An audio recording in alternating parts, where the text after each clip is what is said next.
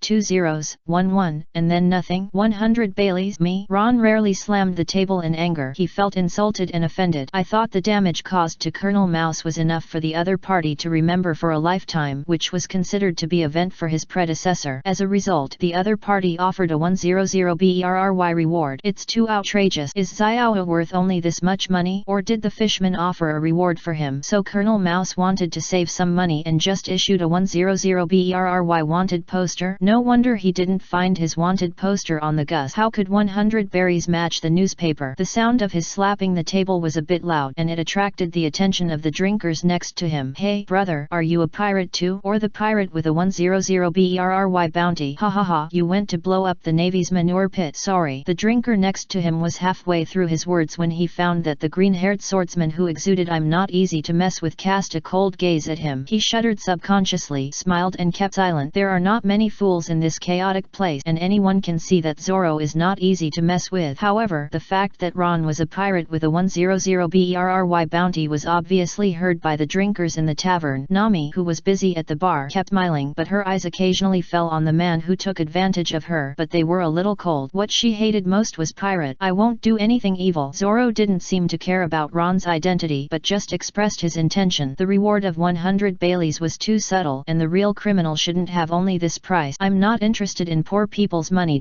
Ron smiled helplessly, stood up, and picked up 2 bottles of wine. Want to chat tonight? I have wine and stories. Do you still have the same wine as before? Ron glanced at the wine in Ron's hand, and a hint of disdain flashed in his eyes. That's the kind that's not 100 years old. As he spoke, he licked his lips unconsciously. It seemed that he was savoring the extremely special taste that he had never tasted before. Urquatu? Yes, so you like that kind. Ron put the wine in his pocket and turned to the door of the tavern. There are plenty, enough tonight. Step over the threshold and walk onto the street. It was already late at night, a little before midnight. The noisy sound was hidden behind the door, as if the moon was hiding behind the cloud. The atmosphere seemed a little quiet, but it was soon interrupted by hurried footsteps. A group of men with sloppy and slightly hideous appearances, holding swords and knives, blocked the way, and faces full of malice were looming in the firelight. Is the action so fast? It seems that the competition here is very fierce. Ron tilted his head curiously. His eyes fell on several familiar faces in the crowd. The guests in the tavern took up swords and became part of the villains at this time, and the chaos in Cuckoo Town was beyond expectations. But it was a bit strange to not see firearms such as flintlock. Be careful. Zoro put his hand on the hilt of the sword and stood in front of Ron. The crowd on the opposite side suddenly made a commotion, and a hill more than 3 meters high and 2 meters wide came out. What's interesting is that the other party also has green hair and 3 knives on his waist. It's the boss, Pirate Hunter. Pirate Hunter is a thing of the past. Now the boss will lead us to occupy the entire Cuckoo Island and start the boss's great cause from here. Idiot, call me Lord Three Swords Zoro. Xiao Shan turned around and shouted angrily, immediately quieting down the villains behind him. He stared at Ron and the other 2 with a ferocious face, and his eyes first fell on the target with greed and eagerness in his eyes. Then he turned to the target's bodyguard, and when he found that the bodyguard also had green hair and was also equipped with 3 knives, he was surprised at first, then suddenly realized, and then contemptuous. How dare he pretend to be a pirate hunter when he was so thin? The 2 people's clothes also attracted the attention of those villains. Hey, no way. Why is the swordsman on the opposite side dressed like our boss? Ha ha ha. Is he imitating the boss? It must be pretending. The reputation of the pirate hunter is so big. Chapter 27. Don't worry, I'm a good person, so knock on the door and let Zoro go. Chapter 27. Don't worry, I'm a good person, so knock on the door, let Zoro go. How dare you call yourself a pirate hunter when you are as thin as a bamboo pole? Don't you know that a real pirate hunter is a small giant who is 10 feet tall, 8 feet wide, and especially strong and tall? The ridicule of the crowd not far away fell into the ears of the 2. Zoro's forehead burst into a well. Looking at the guy with green hair and 3 knives who called himself a pirate hunter, he didn't know what to say for a while. A faint sound of twitching came from behind. Zoro turned his head and found that Ron's facial features were twisted together in an effort to hold back his laughter. Don't worry, I understand your feelings. Maybe it's because of the guy opposite that you have the impression of Captain Saren. Ron tried hard to hold back his laughter and patted Zoro's shoulder with a serious face. I won't laugh at you. I am a professionally trained person. Generally, I will laugh unless I really can't help it. Haha. Seeing Zoro's face getting darker and darker, he finally couldn't help laughing. Ha ha ha. Sorry, I really can't help it. It's too interesting. The real-life version of Li Kui meets Li Gui, and the other party is the source of Zoro's reputation. That body shape is exactly what Captain Saren thought of the pirate hunter for the first time. Ron, shut up. Zoro was rarely angry, and after glaring at Ron, he drew his 2 swords coldly. No matter what you plan, I'm going to teach these guys a lesson. Just don't kill the leader. I still have use for you. Ron lowered his head and laughed. Hey, what's so funny? Your bodyguard is a fake who pretends to be me. If you cooperate with me and beg for forgiveness at this time, I can forgive you. 3 swordsmen. Zoro pulled out 3 swords and held all 3 swords in his hands with a very subtle technique. Obviously, he has a unique understanding of the pirate hunter. After all, how could a person really hold 2 swords in his hands and 1 in his mouth? Those guys must have spread rumors. Then, he watched the green-haired swordsman tear off a dark green headscarf and tie it on his forehead. Then 1 sword was bitten in the other's mouth and another sword was pulled out. Looking at the 3 swordsmen holding 2 swords and biting 1 3 swordsman, Zoro couldn't help laughing. Haha, what are you doing? Performing magic in this way? Your imitation is too poor. Things like genuine and fake don't matter. Zoro stepped coldly. His eyes shot through like a sharp sword. I am me. No one can replace me, and no one can become me. Really? But I feel very unhappy. A fake. 3 swords. Zoro ran with a ferocious look on his face. His huge body brought huge kinetic energy like a chariot. The villains behind him cheered immediately, and the whole area was as noisy noisy as if hundreds of ducks were quacking. Tiger hunting. Zoro bit the hilt of the sword and the two swords unfolded and were carried on his back. The blades were like tiger fangs bursting out in the fierce eyes. Huff! The sword flashed and the two crossed each other. Three swords. Zoro took a few steps, then staggered to the ground, and the wounds on his body were like scars like tiger stripes. The cheers of the villains came to an abrupt end, like a drake being strangled by the neck. For a moment there was silence, nothing more. Zoro walked slowly and stopped, and his cold eyes swept over the villains. The boss was killed. Isn't he a pirate hunter? The opposite is the real thing. He is the pirate hunter. Those people realized something and immediately fled in fear.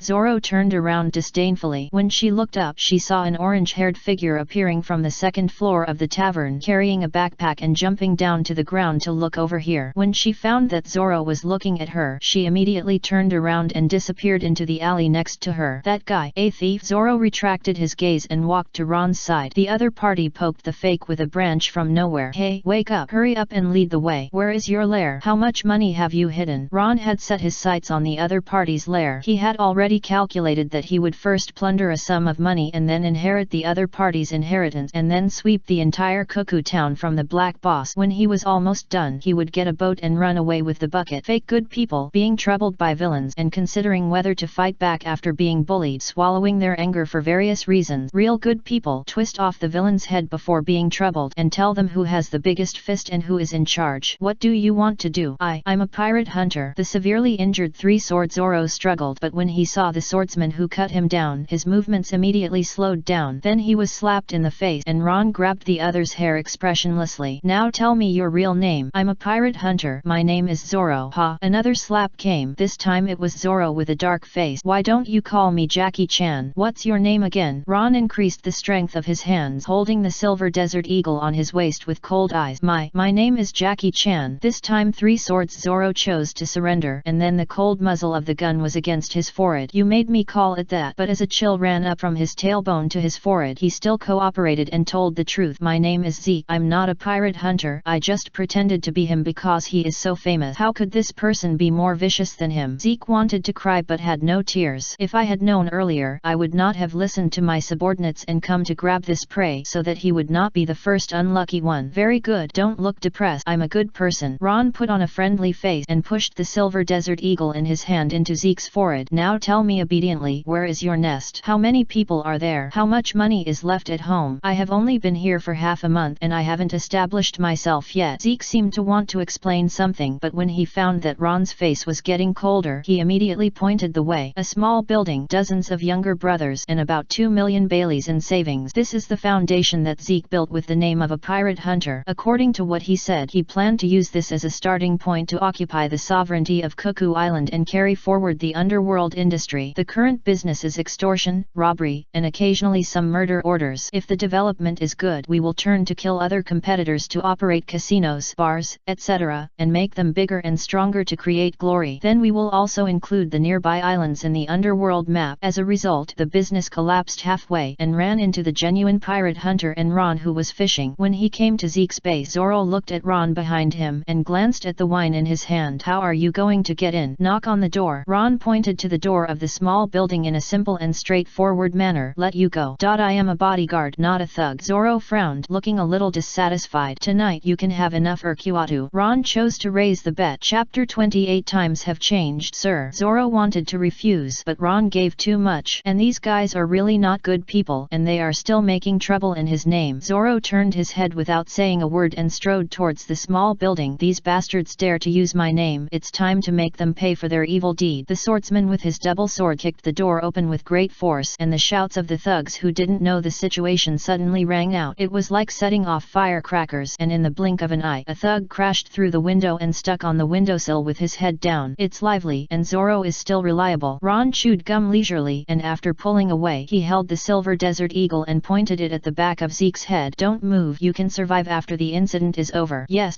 Zeke, with his hands tied behind his back, crawled on the ground like a caterpillar. Tears flowed as he watched the thumping in his small building. The sound seemed to knock on his heart. It was like a husband who couldn't resist was tied to a chair, watching others perform the pain of a husband's eyes. So distressing. There is no doubt that Zoro's strength asked. These villains who were not even pirates could not stop him at all. In a blink of an eye, he fought from the first floor to the second floor. The corridor on the second floor, which was used as a battlefield, battlefield rumbled and the windows were almost shattered. Several thugs were blown out of the floor by the huge force, either fell to the ground, stuck on the windowsill, or wailed in the corridor. Zeke stared closely, his pupils full of bloodshot. As expected, the younger brothers in the building could not stop the pirate hunters, and the final outcome was that he was robbed. His hard work was wasted because of a mistake, and the instigator watched the show with great interest, and he couldn't tell who was the villain for a while. Obviously, robbing a rich young master is a happy thing, and promoting one's own reputation is also a happy thing. The two things should be double happiness. Why did it become like this now? At this time, rapid footsteps suddenly sounded in the night. Not one, but a series of repeated footsteps, and several figures rushed out from the alley on the side of the small building. Enemy. Ron's eyes turned cold, and he used two skills with his mind. Buffed 8 arrow avoidance protection. Magic trick crosshair. The turbulent airflow instantly surrounded Ron's body, building an invisible protective shield that automatically deflected flying objects. Then his eyes flashed, and a dark red crosshair appeared in his field of vision. Snap. Ron snapped his fingers, and a ball of fire appeared and hit the figure running over. The fire illuminated several stunned faces, and then the exploding flames illuminated the area for a moment. In the front was Nami, who had met in the tavern, and behind were several villains with ferocious faces and swords with hideous demon tattoos on their neck. The villains behind did not seem to expect the flames to explode, and they squinted their eyes and subconsciously slowed down their pace to observe the situation. But Nami sped up and rushed straight towards Ron, and the big bag on her back did not seem to hinder her speed at all. The airflow lifted her orange short hair, revealing her pretty face. She flew into Ron's arms with panic, turned her head and pointed at those people. Darling, they are the ones who want to kill me. Darling, it seems to be what my husband meant. They are in the same group. The four villains who were chasing were stunned, and immediately realized that they were in the same group. There are accomplices. Kill him and take back the treasure. Don't kill that woman. The boss said that she must be brought back alive, and he will torture her personally. Damn, it's the Blood Hand Gang. Hurry up. Almost at the same time, the caterpillar Zeke raised his head with difficulty and reminded, these bastards used to be pirate, worse than me. Kill without blinking an eye. His shouting made the villains look at him, and their expressions instantly became surprised. Isn't this the godson recognized by the boss? Isn't Zoro the godfather who calls the boss his godfather every day and promised to be a dog for the boss and die for him? How come he was tied up like a caterpillar, and he looked like he had a grudge against them? What's going on? Never mind, the treasure is important. Let's get it back first. Kill the man first. Don't shoot. If we hurt the woman the boss specifically asked for, we'll be in trouble. The appearance of an acquaintance couldn't stop them. The four villains charged with knives with ferocious faces, and even separated from each other to prevent each other from escaping. They didn't use musket, as if they were afraid of hitting the woman the boss specifically asked for. Times have changed, sir. Ron raised his eyes, and the death gaze passed by. The dark red crosshairs floated in the field of vision. As the muzzle was raised, it was instantly put on the nearest knife-wielding villain. The trigger was pulled, and the killing began. Bang bang bang. The firelight accompanied the sound of the gun, and the whistling bullets instantly knocked the three nearest knife-wielding villains to the ground. The whistling bullets created a cavity effect in their bodies, and more than half of their internal organs were instantly crushed. The three villains fell asleep without a word, and the last villain was so scared that he stopped where he was and hurriedly took out the flintlock rifle he carried with him. Ron looked at them coldly, and his hand around the slender waist loosened and rested on the handle of the straight knife on his waist. When the beauty fled, he inserted the silver desert eagle into the temporary holster on his belt. Then he suddenly drew his sword and charged. The cold light tore through the night like a pair of scissors, and the roar of the musket illuminated a hideous face. Huff! Blood flew into the sky like a fountain, and the gun-wielding villain was full of resentment. He covered his neck and staggered and fell with his head raised. Ron approached with a long knife expressionlessly, raised his hand, stabbed down. The sharp blade pierced through the chest and took away the last chance of life. The villain swallowed his last breath, staring at Ron with empty eyes. It was as if he was staring at the person who killed him and wanted to remember him. Ron didn't say anything, just quietly watching the process of a life disappearing. This was not the first time he killed someone. The moment of tearing off the trachea of the flying warrior was bloodier than this, but it was more of a happy revenge. He had shot many pirates along the way, but there was always a layer of separation between killing with hot weapons and killing with cold weapons. The pirate on the Gus was nailed to the deck by him. Ron deliberately didn't look at the body for demonstration. Strictly speaking, this was the first time Ron was ready to kill someone. Then he watched the other party slowly turn into a corpse. There was no hatred driving him, no entanglement of interest, and no grudges that must not be let go. There was only a counterattack in self-defense, and then killing without mercy.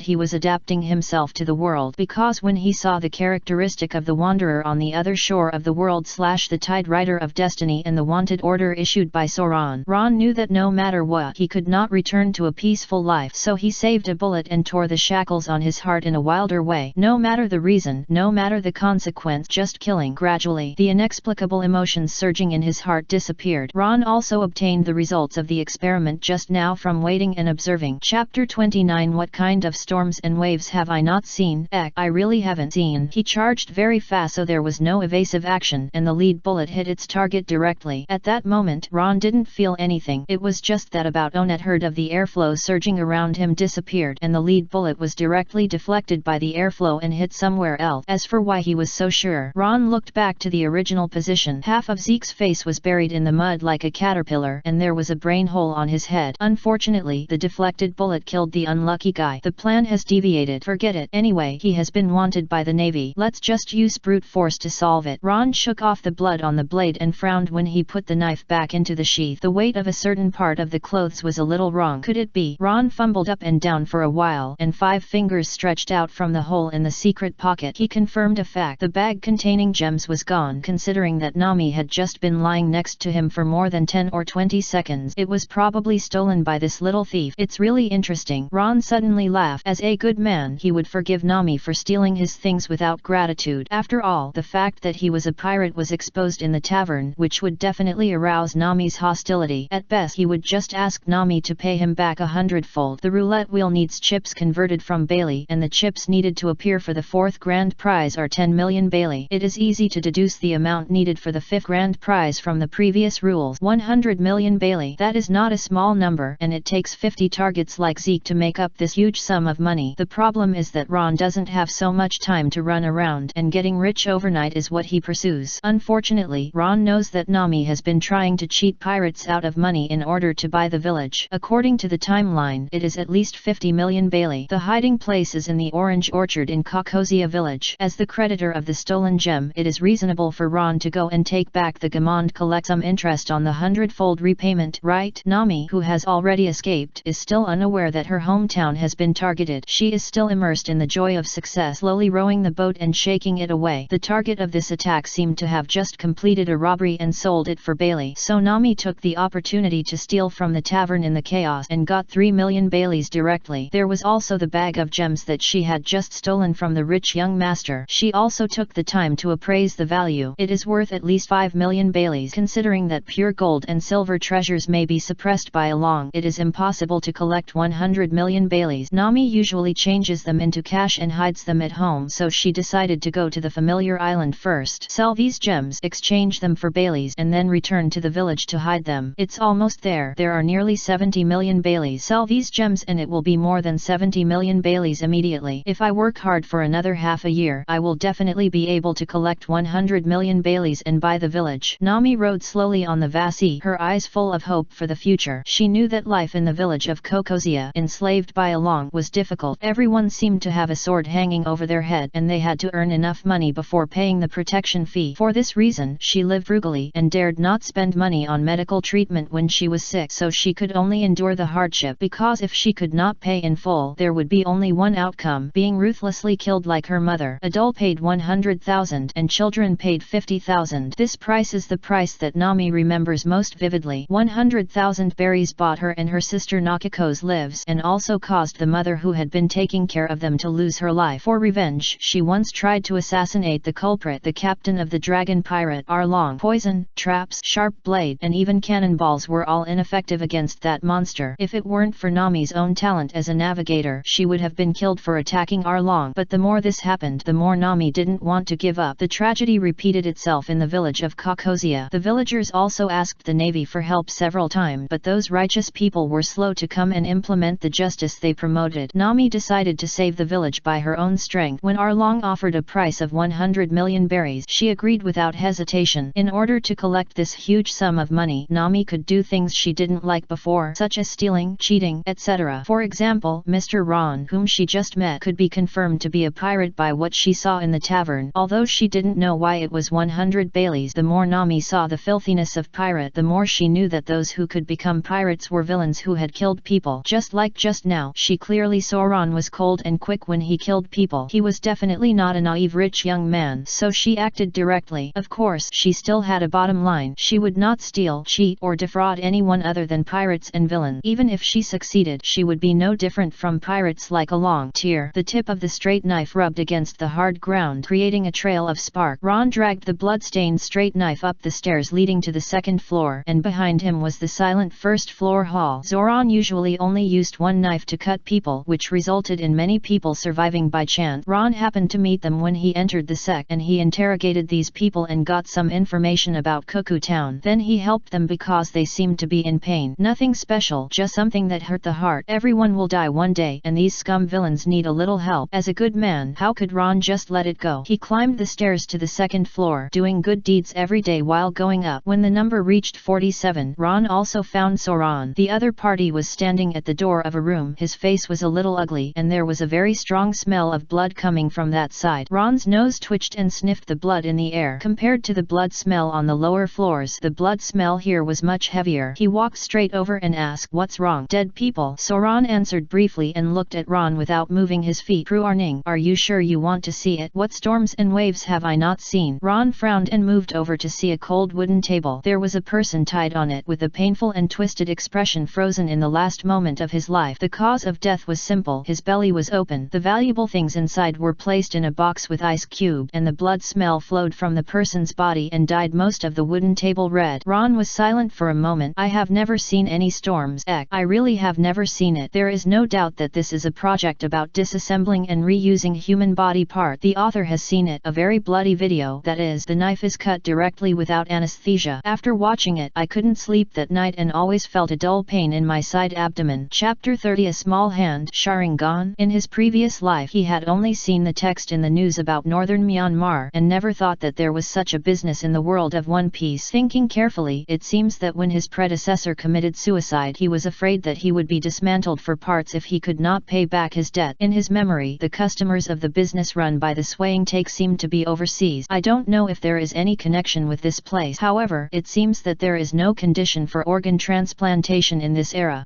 Ron turned his eyes and fell on a corner next to the door. There was a kneeling man wearing a white coat and raised his gloved hand. "It seems normal, but his gloves are too red. It is so red that it makes people want to kill him." As if he noticed that Ron's eyes were getting colder, the man shouted, "I am a doctor of the Blood Hand Gang. I am just following the agreement. No, I am just following orders. You can't kill me. If I die here, the Blood Hand Gang will not let you go." Habitually, the man chose to threaten, because he found that the emotional changes of the two people were caused by seeing the corpse, and the source of the corpse was his hands. So begging for mercy is useless, so he can only threaten with a backer. "Ask you a question." Ron ignored the other party's threat. If he cared, he wouldn't make trouble. "Do you know Mr. Godfather or Flying Warrior?" The male doctor was stunned, and then hesitantly said, "From the 16th branch of the Navy." "Very good. This is the buyer of the parts of his predecessor. It's really a narrow road for enemies." Zoro. Ron suddenly turned his head to look at Zoro with a frown. "Do you mind working overtime?" He did not mention the villains who were killed because it would not have any impact on Zoro. No Navy stationed here means that this place is not under the jurisdiction of the Navy, and even if a bad case occurs, it will not attract the Navy's wanted list. This is the biggest gap between the member countries and non-member countries. The East China Sea is very large, and not everyone can be protected by the Navy. "I won't be your killer, but this time I will act according to my own wishes." Zoro slightly opened his eyes and slowly tightened the handle of the knife. Even after traveling in the East China Sea for several years, this is the first time he has seen such a bad incident. It doesn't matter if it's the rabbit's death and the fox's grief or the sympathy of the same kind. In the end, he felt something in his heart, and it was difficult to suppress the anger no matter what. "Really? It just so happens that I'm going the same way as you." Ron squeezed into the door, his finger on the trigger of the Silver Desert Eagle and the muzzle slightly raised. "Wait, I can surrender. I will repent for my sins." "Look." The man raised the silver cross on his neck and explained with a panicked look, "I am a religious believer. God will punish my sins." His mind was in a mess at the moment, and the words he said seemed incoherent. Ron did not correct him, but just looked at the man quietly and then pointed the black muzzle of the gun. "Forgiving you is God's business. My mission is to send you go to see God." Bang! The fire flickered, and the whistling bullets smashed the man's head just like a ripe watermelon that exploded. The man died just like the corpse on the wooden platform lying motionless. Ron looked at it coldly and retracted his gaze. He did not ask about the ins and out, nor did he pay too much attention to the corpse on the wooden platform. The adventure stories in the world of One Piece are very fascinating, but they are anime. When fantasy becomes reality, you can see countless corpses and tragedies piled up under the stage of the story. This world itself is dark. Chaos and killing are the norm. form. He was not surprised or sad. As long as he knew what he should do, it was enough. This killing is just the beginning. Tonight will be a carnival for good people. Ron muttered something that Zoro couldn't understand. Afterward, Ron took Zoro to find Zeke's treasure, a very secret dark room. He also found Zeke's account there, which was full of records of extortion, robbery, and murder. The last piece of information was about the unlucky guy upstairs. He lost everything in the Blood Hand Gang's casino. His wife, daughter, and property, including himself, were all recovered by the Blood Hand Gang. Those parts were not for organ transplantation, but for the Blood Hand Gang's dinner, prepared for a certain prove-yourself performance. The method is eat it raw. Although he found the answer, Ron felt disgusted by it. He recalled the intelligence he had obtained before. The Blood Hand Gang was the largest gang in Cuckoo Town. Their predecessor was a group of pirates who had retired from the game. Compared with the villains they had encountered before, these pirates were more brutal. Just looking at the equipment you can tell that the flintlock rifles in Zeke's hands are several, and they all missed the target and were quite clumsy to use. The four villains who followed Nami were all armed with guns, but they were killed before they could react to Ron's difficulty, so the last person pulled out a gun. There are hundreds of members in the faction, distributed on several nearby islands. It sounds like a small number and scattered, but these hundreds of people are all from similar pirate backgrounds. They are the core backbone, relying on supporting vassal forces like Zeke to control more islands and towns, and Cuckoo Island is the largest headquarters, and because of the annual conference, the core backbones of various branches gathered here. According to the information Ron learned, these external core backbones lived in various places in Cuckoo Town. For example, the tavern he stayed in before was the accommodation of one of the groups, so the situation he has to face is very difficult. But who said today is the carnival of good people? Ron decided to go to the door to show his warmth and let these evil people feel the gift of the good people. But before that, he needed to complete a new round of lottery. Zoran was watching the door outside, and he took some time to take over part of Zeke's inheritance. 2 million Baileys disappeared in the colorful light of the roulette wheel, and the balance of chips also jumped. Balance of chips 20.3 million. If it is replaced by Bailey, it will be a huge sum of money. At least it can allow a person to spend the rest of his life in peace. But for Ron, who made the decision, this is the nourishment for becoming stronger. Next is the carnival of good people, and he needs enough strength to give those villains a gift of death. Now, my turn. The VIP color wheel rotated 79 times, and the prompts refreshed like a waterfall. Drawn a pack of Zonghua cigarette. Drawn AOE Teacher XX album limited edition. Drawn Malay sword. Drawn detonating talisman X1. Drawn detonating talisman X2. Drawn Sharing gun. Drawn detonating talisman X2. Drawn detonating talisman X1. Drawn life potion X1. The color wheel threw out a bunch of light balls that turned into items piled up at Ron's feet, but he was not very happy but a little confused. What did he just see? Sharing gun? Ron quickly checked the items on the ground but found nothing. He seemed to realize something and turned to check the light curtain. Chapter 31 Calabash Brothers. Calabash Brothers, not afraid of wind and rain. The light screen popped up. Single Megatama Sharingan. Origin, Naruto. Type, talent. Effect, after use, it slightly improves dynamic vision, insight, and reflex speed. It has the ability to see through low-level illusions. If there is no chakra, it will consume physical strength to maintain. If you are not a Uchiha, you will not be able to close the Sharingan, and the continuous use will cause a great burden on the body. Consumption, chakra/physical strength. After reading the light screen information, Ron fell silent for a while. The text in the description column is full of warnings, but the value of the Sharingan is also obvious. Even a single Megatama can immediately improve strength. This is undoubtedly a good thing, but it may also be fatal. But the problem is that Ron originally planned to use it as a backup and draw some garbage to make his luck better. By the way, the lottery draw for the grand prize is covered within the 3 seconds of luck improvement. There is no reliable basis, just relying on metaphysical ideas. Now it seems that it is a backup and not a backup. The dimension roulette suddenly pops up a new prompt. This talent cannot be discarded or properly controlled after it is received. It has a certain degree of lethality and is temporarily suspended. The storage time is 24 hours. If it is overdue, it will be regarded as equals as the host. Give up and throw it back into the prize pool. Do you want to collect it? The 24hour countdown continued to tick, and Ron took a deep breath and chose to put it aside. Anyone who has a little understanding of the plot of Naruto knows what potential the Sharingan has. The single Megatama Sharingan may seem ordinary, but the subsequent upgraded 2 Megatama and 3 Megatama can greatly increase the combat power of the individual. In the world of One Piece, where monsters are everywhere, dynamic vision is a real magical skill, not to mention illusions, and the ultimate move after the transformation into the Samsara Eye. Shinra Tensei, Wangxiang Tianyan, Chibaku Tensei, those are almost like natural disasters. Of course, without chakra refining, the lottery method lacks stability. There are are indeed problems such as the promotion route may not be smooth, so Ron needs to think carefully before making a decision, and now is obviously not the time. He has something big to do tonight. As for whether the temporary combat power will be increased or not, there is no need to worry with Zoro following. The enemies on Cuckoo Island were not enough to put Ron in a situation where he would do anything to improve his strength. Let's start and see if there is anything that can be used. Ron quickly checked the remaining items and found out the items that would be useful for the next action. Detonating Talisman X20.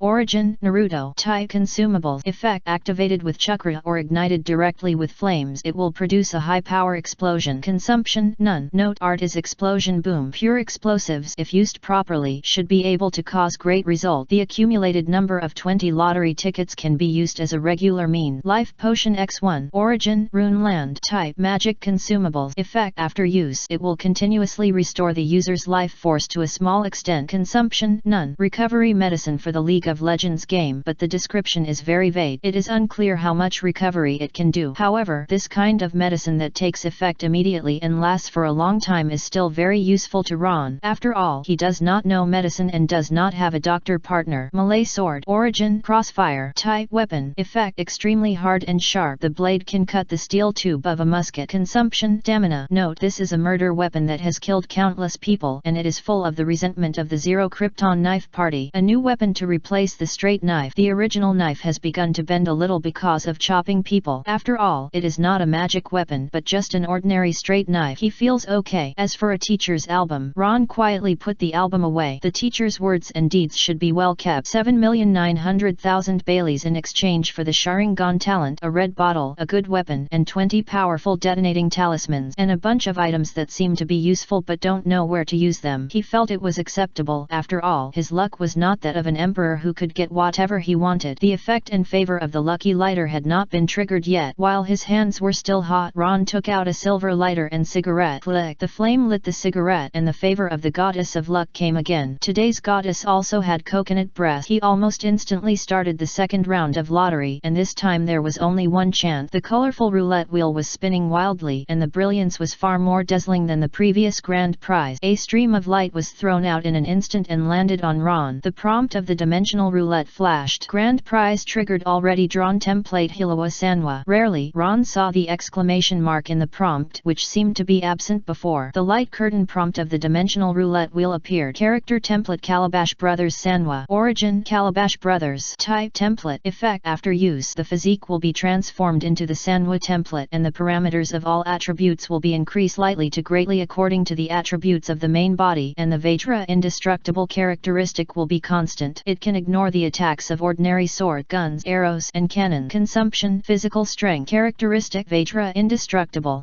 Ron's eyes widened, staring at the Vajra indestructible characteristic. The characteristics he had encountered before were the chi characteristics brought by the Vajra indestructible boys Kung Fu, and the characteristics of the Wanderer on the other side of the world / the Tide Maker of Fate. This is the first time I have seen a pure combat characteristic. The light curtain popped up. Indestructible. Origin, Calabash Brothers Sanwa. Type constant passive. Effect when using Sanwa template. It has three characteristics: steel bones, copper head and iron arms, and invulnerability to swords and guns, and its tolerance to soft attacks decreases. Consumption, stamina. Ron stared at this line of description in amazement. Steel bones, copper head and iron arms, invulnerability to swords and guns. He immediately thought of words like tank and shield mountain. Obviously, this is a characteristic that specifically improves defense, and it is a constant passive of the character template. Although it is afraid of soft attack, it means that it has inherited Sanwa's weaknesses. But childhood friends who have seen Calabash Brothers must know what kind of defense Sanwa has. Breaking a knife with bare hands, breaking a mountain with his chest dashi. In short, this is a template that weakens Superman. Although the roulette prizes of this level may not completely inherit the parameters of the original animation, it is a weakened version, but it is also a very strong ability. Chapter 32 Krypton Gold is power. Perhaps it is because there is no negative effect like the Sharingan character template. 3 children directly merged into Ron's body. However, Ron looked left and right and did not find any changes in himself. It seems that I need to switch. Ron seemed to realize something and turned on the switch in his mind. The character template switched to the 3 children's form, and the golden light enveloped the whole body and brought a warm current. But as the heat flow amount increased, it was like the boiling heat of magma filling the limbs and bones, and the skin felt torn as if recreating the flesh. The pain made Ron suppress the scream, but it soon receded like a tide. Before Before Ron could sense his changes clearly, the prompt of the light screen suddenly jumped out. Name Ron, AG18, Race God Fragment / Human, Strength F++. You are a strongman with extraordinary strength, a human who can press a big bear to the ground and rub it. Agility F, a sprinter among ordinary people. Constitution F++, strong vitality, allowing you to take more shot. Luck F, due to the template your luck has improved again. Charm E+, your temperament has become pure, thus improving your charm. Features: a wanderer on the other side of the world / a tide maker of fate. Indestructible. It is an amazing improvement. Almost all attribute panels have increased by 1 rating. Although it is only from G to F, the existence of the and sign makes the gap between each rating become huge. Ron vaguely feels that each rating will be a watershed. I is the lowest level, and it almost means death in terms of luck. H is a rating worse than that of an average adult, similar to the disabled, the blind, and the deaf. G is the rating of a normal person in the true sense. However, the existence of the and sign makes the upper limit of G not stop at the parameter of a normal adult, like trained naval soldiers and fitness people who have exercised for many years, or pirates who have experienced many battles are probably rated G and or G++.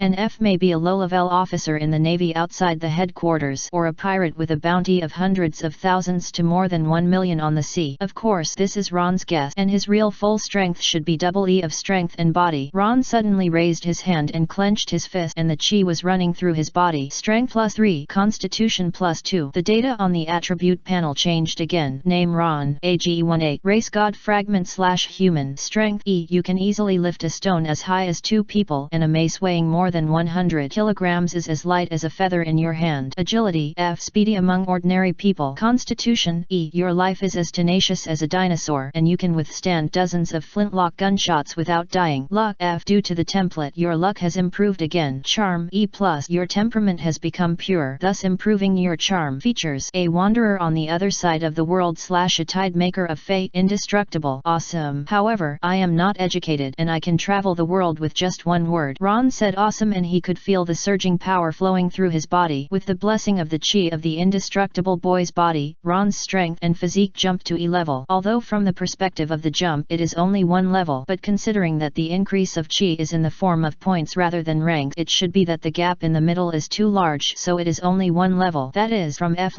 to E. From the description in the bracket, it has reached a very strong level. If there is really a comparison, it is probably the kind of pirates with a bounty of millions, that is, Alrita. This kind of strength is already a relatively powerful level in the East China Sea. If Zoro leave, he only responds to the pursuit of the Navy, and there is a high probability that he will not fail and be arrested, because his own strength is strong enough. Of course, Ron also knows that Alrita is of a high enough level, and is just a small shrimp in the world, but you have to know that he has been away from the Navy town for a little more than a week. At that time, Ron was still a weakling who had to retreat when facing ordinary Navy soldiers. This growth rate is already terrifying. Is Krypton Gold the real power? Now, he can probably call himself a Krypton Gold player. Ron clenched his fist, feeling the power beyond the past. He even felt that he could lift a small mountain, or smash it with 1 punch. Of course, this was probably an illusion caused by the temporary lack of adaptation after the sudden increase in power. He just took a flintlock musket from Zeke's treasure room and twisted the barrel to bend it in half. Although the quality of steel in this period was not very good, and the hardness and toughness were not high, but human power can do this step, which is already a very strong man, and this power has brought a big change in his appearance. After the character template of Sanwa was switched, Ron's the skin will show an ancient golden color, and the aura of the indestructible boy's body will be covered with another layer of golden light. The superposition of the two also produced a wonderful change. The golden light covering the whole body vaguely outlined an enlarged golden human figure. It looks like the golden body of the 18 Arhats running out of the temple, but the sharp edges and changes in light make him look like a warrior in golden armor. They are very eye-catching. The temperament has also changed, giving people a very clean and clear breath. Perhaps it is related to the fragments of the gods in the race column. The increase in charm seems to be due to this, but Ron didn't think about this but put it aside for later. What he is glad about now is probably that the character template has been switched. The clothes on his body have not changed, and he has not changed into the wild clothes of Calabash Brothers. He has a dame attitude towards those strange clothes. Ding! At this time, the prompt of the dimensional roulette also jumped out. The draw has reached the maximum limit of 100 times, and the dimensional roulette opens the advanced VIP roulette. The single chip of the roulette at this stage is 1 million Baileys. So expensive. Ron fell into silence, and his previous bad premonition became a reality. The chip consumption of each level of the dimensional roulette increases tenfold. sold. Now the advanced VIP roulette requires 1 million Baileys for one draw. If you want to pursue the grand prize, you need 100 million Baileys. He suddenly felt lucky that Nami stole his gem bag, giving him, a good man, the opportunity to recover the lost items and claim compensation. At least half of the vacancy of 100 million Baileys can be filled by Nami. As for the remaining gap, Ron has already set his sights on the Blood Hand Gang. Since it is the annual meeting, it will definitely gather all the wealth of the surrounding branches. As the saying goes, a man cannot get rich without unexpected wealth, and a horse cannot get fat without night grass. Whether the harvest can fill the gap this time depends on how rich the people of the Blood Hand Gang are. It is normal to collect some money for sending warmth to the door, right? He glanced at the balance. Chip balance 12.03 million. Chapter 33. Ron, impolite. I'm here to give you warmth. The remaining money can be used for 100 VIP roulette draws or 10 high-level VIP roulette draws, but Ron thought about it and didn't continue. He felt that his luck might have run out, and if he continued he might draw a bunch of garbage. Not worth it. Gambling requires restraint, and unlimited indulgence will only drag yourself into the abyss. It's better to say that there are no winners among gamblers. The Blood Hand Gang. This is the cruelest gang of villains in Cuckoo Town, and also the largest criminal group on several nearby islands. Therefore, there are actually quite a few people working for them. When passers-by discovered that Zeke's gang was broken into by Ron and Zoro to give warmth, it inevitably attracted the attention of the Blood Hand Gang members. Zeke's gang is a vassal force supported by the Blood Hand Gang. Zeke's gang is responsible for doing the dirty work. The core members of the Blood Hand Gang are responsible for watching the show and collecting money, and occasionally dealing with difficult characters. Everyone has a bright future. As for the big tail that is difficult to get rid of, when the time comes, just kill him and replace him with a new one. After all, that's how Zeke got to the top, and even Zeke, who pretended to be a pirate hunter, did better than the previous group. Therefore, the Blood Hand Gang also put a lot of energy on Zeke and his gang. For example, spies. When Ron and Zoro raided the base of Zeke and his gang, the Blood Hand Gang, which was at the annual meeting, naturally received the news. Although it took some time, they immediately organized a team to deal with the situation. After they reacted, more than 50 core members rushed to the small building with a large number of flintlock muskets and even artillery. The local guards of Cuckoo Town did not dare to stop them. It's not that the Chamber of Commerce was attacked, but just two outsiders making trouble. It's just a little money every month. Why bother with these villains? The Chamber of Commerce behind the Gus began to get anxious. Sir Bex was stunned for a while after receiving the news. After reacting, he realized that it was Ron who started to make trouble with Soron. The Chamber of Commerce had no power to interfere with such desperate people, so they could only ask the guards to help. At the same time, Bex actually had an idea. Watch the situation develop. If Ron and Soron fight the Blood Hand Gang and both sides suffer losses, he can reap the benefit. If the Blood Hand Gang is destroyed, the Chamber of Commerce can also take over the remaining real estate. It will help the Chamber of Commerce expand its voice on this route. So, with different reactions from all parties, the core backbone of the Blood Hand Gang led people to break through the small building, but after searching up and down, they found that the place was empty and there were only corpses left. It's impossible. None of those spies reported that they left. A scarred man, a cadre of the Blood Hand Gang, was in doubt. They had no idea where the two bastards who dared to offend their authority had gone. Those who volunteered to be their spies to please them had never seen them leave. It was impossible for two living people to fly away with wings, right? Let's look for them. Maybe there are secret passages and rooms. Zeke is not a quiet person either. Another cadre pointed out a possibility in a low voice, so a group of people started to toss around in the small building. However, Ron and Zoro did fly with wings, or rather, they were bamboo helicopters. Unstable bamboo dragonfly. Origin, Doraemon type flying prop. Effect. Wearing it on your head can generate an anti-gravity field to achieve the flying effect, but due to the instability of the internal gravity device, it can only be used for 1 to 2 hours. The speed reaches 80 km per hour at full speed. After the power is exhausted, it needs to be charged for 10 days before it can be used. Consumption, high energy electricity. It takes 1 to 2 hours, and because it is a flying effect caused by an anti-gravity device, so there is no need to worry about whether the weight of 2 people can be borne. So, Ron put on the bamboo dragonfly and flew out of the top floor holding Zoro. Although the original plan could not keep up with the changes in the situation, he still made a new plan according to the situation. So, this is part of the plan. Compared to besieging the point and attacking the reinforcement, he prefers to go straight to the dragon. After the core backbone and leader of the Blood Hand Gang are killed by the decapitation operation, the remaining troubles will be solved by someone. There is no shortage of people who pursue interests in this world. Those greedy newcomers will step on the corpses of the old ones to get to the top. Ron definitely does not need the fixed assets of the Blood Hand Gang. He just wants small money, and and small money. Then things are very simple. Among the 3 cards of treating, beheading and accepting as a dog, choose brainless beheading and it will be okay. The bamboo dragonfly team under the night began to deliver warmth because it was dark and the means of movement was flying. There was no problem at all during the movement. Ron grabbed Zoro, who was screaming but excited, and quickly found the place. The headquarters of the Blood Hand Gang is also a small manor located on the mountainside of Cuckoo Town. There are many buildings in the manor, but because of the annual meeting, people gathered in a small building, seemingly having a banquet. The noise of pushing cups and changing cups was particularly loud, so Ron found this place quickly. The interior of the small building is basically a large hall, which looks like a building specially used for gatherings. The core members of the Blood Hand Gang and the leaders of the vassal forces gathered here. We're here. Ron dropped Zoro on the roof of the pointed roof and controlled the bamboo dragonfly to float next to Zoro with his mind. He didn't talk but took out the gravel he had taken on the road from his pocket. His hands were very fast. He first wrapped a detonating talisman around the stone and tied it. Then he took out a line from his backpack and connected 19 detonating talismans in series and tied a stone at the end of the line. This is to prevent the detonating talisman from being blown away to other places because it is too light. After doing this, Ron looked at Zoro, who looked unsatisfied, and clapped his hands to attract his attention. Hey Zoro, it's time to work. What are you going to do? Just smash the roof and jump down to kill them all? Zoro came back to his senses. He had just been immersed in the feeling of flying. Although he was a little scared when he took off just now, he soon found the fun of flying. It feels really good to feel the wind blowing through the night sky and whirring in his ears. However, Zoro still takes the matter of exterminating the Blood Hand Gang very seriously. Sharpening the knife with such an inhuman villain can be regarded as a kind of practice, although he prefers to break in through the main door rather than breaking in through the roof. How rude. I'm a good person. I'm a good person who comes to bring warmth, you know. Hey? Zoro looked at Ron with a questioning look on his face. For some reason, his employer has a special liking for the word good person. But the question is, does this person have a conscience? When he was on the Gus, he negotiated the reward with the lives of all the people on the ship. Chapter 34 Art is Explosion. BOOM. How can a good person open his mouth to fight and kill? Besides, we are here to bring warmth. Ron took out a stack of detonating talismans with a look of disgust. Took out a detonating talisman and wrapped it in a fist-sized stone. Give these bastards some art of explosion. Let them feel the warmth of body and mind. This way, I have completed the art and let them feel the ultimate warmth. Isn't this a win-win situation? You win twice. Zoro rolled his eyes and put his hand on the hilt of the sword at his waist. So, open a hole. I'll knock on the door. Ron was ready and his toes were hanging in the air and tapped the roof below. Okay, follow your plan. Although he didn't understand it very well, Zoro still drew his sword and cut a cross hole reliably. Ron leaned over and just met the sight of a man holding bloody internal organ. Hey, are you eating? Come and try this. It's very powerful. He threw the stone wrapped in the detonating talisman down, and with a snap of his fingers the flame appeared out of thin air and chased the stone. Be polite when you visit someone's house, so you have to say hello when you open the door. Boom. 1 minute before Ron arrived. Come, let's drink to this year's harvest. As the biggest leader, Zaguz sat on the high platform in the hall and laughed and celebrated. He already knew about Zeke's gang, and out of caution he sent the most elite team in the gang with artillery and muskets to deal with it. If nothing unexpected happens, the 2 idiots who made trouble will soon appear in front of him, kneel on the ground, cry for mercy, and then he will chop them up and feed them to the dogs on the spot, or just body part. Thinking of such an interesting performance later, Zaguz couldn't help but let someone open the expensive champagne. The cloaked man on the side glanced at the happy Zaguz, silently lowered his head and wiped the sniper aiming device in his hand. He seemed out of place here, but no one dared to speak rudely to him. Long live the boss. It's better to be a villain. Being a pirate is chased by the navy every day. Ha ha ha. Happy. The expensive champagne piled up like a tower was opened one bottle after another, and the villains of different appearances cheered and celebrated. However, some people were not interested in fun and communicated with each other privately. After all, this banquet is a gathering of the Blood Hand Gang once a year, which usually lasts for several days, so it is also a gathering to redistribute interest. Most people's minds are either on intrigue or they are not at a high enough level and just eat and drink. Soon, the banquet went into daily activities. On the low platform built in the central venue, a hairy man stood in front of the table on the stage. The bloody entrails were placed on a wooden plate on the table. The bloody smell made the surrounding villains' eyes red and they began to shout excitedly. They hold such a ceremony every year to recruit new members. If they succeed, the tribe will increase. If a challenger fails and retreats temporarily, the entrails on the low stage will become the challenger himself. Eat eat eat. Prove yourself like us. This is a custom passed down by the old food pirate. Newcomers, don't be afraid. The complicated noise became more and more piercing, and the man on the stage took up the bloody entrails without hesitation. If you want to truly become a member of the Bloodhound Gang, you have to eat human organs to prove that you are different and that you are above those garbage civilians. Only by eating the entrails can you prove that you are the same as those people. Even if you are not a descendant of the same blood, you are a common tribe. He worked hard for many years to get this opportunity, and of course he would not give up. However, when the man grabbed the bloody internal organs and raised them to the sky to stuff them into his mouth, he suddenly found that there was a staggered hole on the ceiling. What's going on? The new member of the Bloodhound Gang was stunned. A beam of starlight and a smiling face shone through the hole. People? Before he could think about it, the chattering next to him became intense. Hey, why did you stop? Eat or we'll eat you. The members of the Bloodhound Gang began to get angry, staring at the man with red eyes. Even the Zaku on the stage cast a dissatisfied look. Under the pressure of word, the man subconsciously stuffed the internal organs into his mouth and then saw a piece of stone wrapped in paper drop from the hole. What is that? Thinking without an answer, a flash of fire suddenly flew down from the hole. In the blink of an eye, it hit the stone wrapped in paper, and the hot flame instantly ignited the paper with strange symbols drawn on it. Then the day dawned. Boom! The violent flames tore through the silent night with a roar. The villains in the hall were swallowed by the flames unexpectedly and turned into firemen wailing and dancing, or the charred gravel pierced their bodies and they fell to the ground without a sound. The man on the low platform happened to be one of them. He covered his throat and the dazzling blood kept pouring out from between his fingers. In his dying moment he vaguely heard a rampant laugh. Ha ha ha ha! Art is explosion scum. Listen to the voice of Art. Ron kicked the corner of the cross with a golden kick, making the hole bigger. Then he took out a string of detonating talismans connected end to end and threw it down. The stone at the end provided the pulling force, causing a stack of detonating talismans to fall rapidly like an invitation to death. Pop! With a snap of fingers, the flames that appeared out of thin air chased the falling detonating talisman, igniting a huge explosion during the chase. Boom! Accompanied by a series of roars, the raging flames almost instantly filled the entire hall, and the shock wave formed by the high-temperature heated air swept through. The glass windows on the wall burst instantly, and the escaping air was full of scorching heat. Dozens of firemen rolled on the ground, wailing and screaming, but there were more charred and motionless corpses. The members of the Bloodhound Gang in the hall were almost instantly wiped out by 70%. This power is really exaggerated. Should I say it is really a divine weapon that can be used in the later stage of the Naruto world? Ron smacked his lips. The power of the detonating talisman was a bit exaggerated. It feels that the fragments of the grenade cannot compare with this pure explosive. The shock wave alone can make people drink a pot. Not to mention the high temperature flames generated in an instant. Almost no one survived the center of the explosion. The range was also extremely large, with a third of the entire hall covered by flame. However, the battle was not over yet, and there were still many survivors. Zoran's figure had long disappeared, and now was his time to move. Ron began to buff himself. Character template switch. 3 children. Indestructible boy body. Strength GF++E. Agility HF. Constitution GF++E. The attribute panel changed rapidly. The brilliant golden light enveloped Ron's whole body and then converged on the surface of his body, making him look like an arhat walking out of a temple. It was as if he was wearing a piece of glorious armor, like an armored warrior stepping out of the battlefield. Chapter 35. Hello. The community sense warmth. Magic trick crosshair. Benefit state arrow avoidance protection. The moment the silver desert eagle was held in his hand, a dark red crosshair appeared in his vision, like a hunting mark. The turbulent airflow seemed to give birth to life surrounding the golden armored warrior. Hunting time. Ron raised his foot and stomped suddenly, and a big hole instantly shattered in the roof with a burst of golden light. He fell into the hole, like a god of death falling from the sky. It's noon. Start killing. The Bloodhound Gang on the field did not notice the situation at the first time. The remaining 30 or so core members of the Bloodhound Gang were looking at the platform with shocked and angry faces, pulling out their weapons. When they encountered an attack, their first reaction was not an enemy attack, but they thought that the biggest leader felt that their power was too strong to be controlled, so he broke the agreement and attacked them. Or maybe they killed them to silence them for the treasure. It's not me, it's the enemy attack. Idiot, look up. Zagu shouted with a sullen face, warning everyone to pay attention to the figure falling from the sky. At the same time, he gestured to his subordinates to call people immediately. This is the core base of the Bloodhound Gang. Even if more than half of the backbones are killed by the enemy for a moment, as long as the message can be sent out, a large number of reinforcements will come immediately. No matter who the attacker is, he will not let him go. Not even the gods can save him, Zagu said. Zagu's angry shouting made the 30 or so backbones of the Bloodhound Gang in the audience react, and they turned their heads to look at a figure and